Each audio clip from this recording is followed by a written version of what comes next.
This is Louis Varland's first appearance for the Toronto Blue Jays. The hard-throwing right-handed reliever was one of the many Minnesota Twins relievers to be traded at the deadline. Varland is a ground ball machine. He uses a 5-pitch mix, mostly his fastball and curveball, which are his two most effective pitches. Fastball with an average velocity of 98 miles per hour, but also mix in a sinker, slider, and changeup.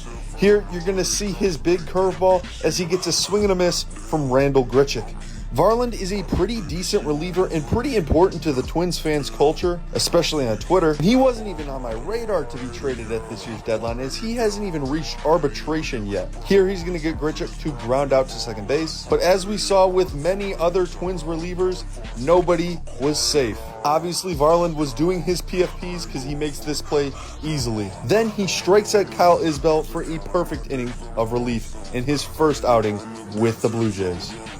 Seranthony Dominguez swapped dugouts yesterday mid-doubleheader as he was traded from the Orioles to the Blue Jays in the middle of their two games. The Orioles received Blue Jays number 10 prospect Jaron Watts-Brown in the deal, and the Blue Jays, one of the hottest teams in baseball, added a high-leverage reliever to their bullpen and didn't wait to use him. And yes, the 8 is upside down on his jersey. They only had about 2 hours to get that ready. Dominguez has elite swing and miss stuff, a high 90s fastball, a sweeper with lots of movement, but really his best pitch is his splitter. The one knock on Dominguez is his ability to limit walks is not very good. Control is sometimes an issue, but you take that risk when you have the strikeout reward of Seranthony Dominguez. Here he's trying to figure out his new pitch comm, and let's see how he did in his first inning for the Jays. He strikes out his first batter, Colton Cowser, on that splitter. He would then hit Dylan Carlson with the first pitch in the next at bat, a sweeper.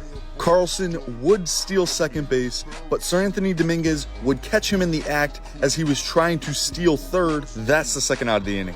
And he would come right back and strike out Jackson Holliday with another nasty splitter. Not a bad outing against his former teammates. Seranthony Dominguez is going to be a pivotal piece in this Blue Jays bullpen for their playoff push. This is Shane Bieber's Toronto Blue Jays debut. Bieber was acquired by Toronto from Cleveland at this year's trade deadline. The former Cy Young Award winner, Triple Crown winner, Gold Glover, and All-Star Game MVP has yet to pitch in a game in 2025 as he was recovering from Tommy John surgery, but he's looked really sharp in all of his rehab starts in both Cleveland and Toronto's farm system. He's going to start his 2025 campaign with a called strike on the 93-mile-per-hour fastball. He'll follow that up with a strikeout to the first batter he faces, getting a chase on the curveball. His slider, changeup, and curveball paired with elite command really makes him one of the best pitchers in the game. He's going to get one of the hottest hitters in baseball, Jacob Marcy, to chase the changeup. And the only thing that's been able to slow Bieber down in his career so far is injuries. And he even looked amazing in the 2 games that he pitched in 2024 when he needed Tommy John surgery. Second inning now, he's going to get his 3rd strikeout of the game on the changeup. Another thing that makes this trade interesting is that Cleveland has a track record of knowing exactly when to trade their pitchers away. The Blue Jays, on the other hand, have a track record of getting value from players that Cleveland can't, as Bieber gives up a solo shot in the second. Bieber will be joining a few old friends in Toronto, which I'm sure will help him settle in. And Cleveland has been really good at helping pitchers come back from injury recently. So it'll be very interesting to see how this trade turns out. But so far, it's looking really good for Bieber and the Blue Jays. First start in the books, 6 innings, 2 hits, 1 run, 9 strikeouts, and the win. This is Ty France's first at bat for the Toronto Blue Jays. Ty France is a journeyman 31-year-old infielder who has only played first base this year. He was a 34th round pick in 2015, the 1,017th pick of the draft. The San Diego Padres selected him out of San Diego State, and he made his debut for the Padres in 2019. In 2020, he was traded to the Seattle Mariners alongside Andres Munoz in exchange for Austin Nola and Austin Adams. Ended up being a really good trade for Seattle, and Ty France had his 2 best years for the Mariners in 2020 and 2021. France bounces a ball to shortstop and grounds out in his first at-bat for Toronto. Ty France was an all-star in 2022 and was traded to the Reds in 2024. He signed as a free agent with Minnesota in 2025 and was one of the many players traded by them at the deadline this year. France hasn't had a great year so far, but the underlying metrics point to him being a little unlucky. He strikes out here to end the game. He went 0 for 4 in his Blue Jays debut.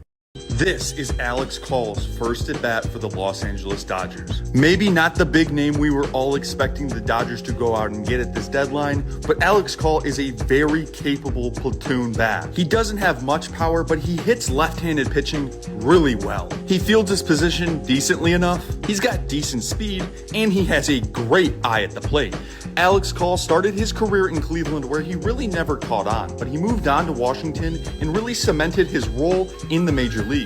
Dodgers fans, if you remember Ahmed Rosario, Call can give you everything he did, but he has way better plate discipline. I expect Call to settle into a platoon role with Michael Conforto, maybe even taking over full time, especially if he can put up some better numbers against right-handed pitchers. He takes ball one here, now watches strike one. I know a lot of Dodgers fans were hoping to land Stephen Kwan at the deadline. Thankfully, he is still a Cleveland Guardian for my sanity's sake. But Alex Call is a former Cleveland Guardian and a pretty solid player. He's going to ground out to shortstop here, but I'm expecting him to play a role for the Dodgers.